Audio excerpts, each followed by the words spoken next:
The second time was the charm for Goshen's efforts to allow chickens to be raised in the city. Last month, Goshen City Council voted down the original proposal over concerns they would be allowed to wander and that roosters might be crowing. But as WSBT's Ernstes says, the latest version didn't ruffle as many feathers. In this case, the chickens can come home to roost in Goshen, but not roosters. 6 hens will be allowed for each property owner who wants to raise them within the city limits. John Nafsinger, who's with a local group, Hens for Goshen, was in favor of the city council passing the measure.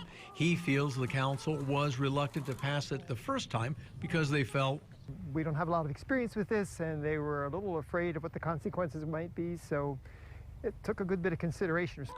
But after revisions, it did pass. A big change, allowing folks to raise chickens as part of a pilot program that would last 2 years. It'll be sunsetted in 2 years, so that'll give them a time to review it. And there were a couple amendments added. Some on the city council believe the idea had merit when it was first proposed, but later voted down. However, they believe that it could work in the city if it was fine-tuned and scaled back.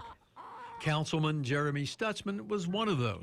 Originally, I voted no on this ordinance and then decided to bring it back after several people asked me what would have gotten a yes vote. And for me, I was just nervous making the ordinance citywide right away.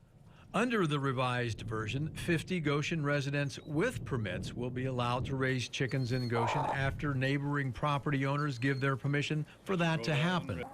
Chickens need to be raised in enclosures and will not be allowed to run wild. Any eggs produced can't be sold. Personally, it's not something my family and I are going to do, but I don't think it's something that my neighbor can't do.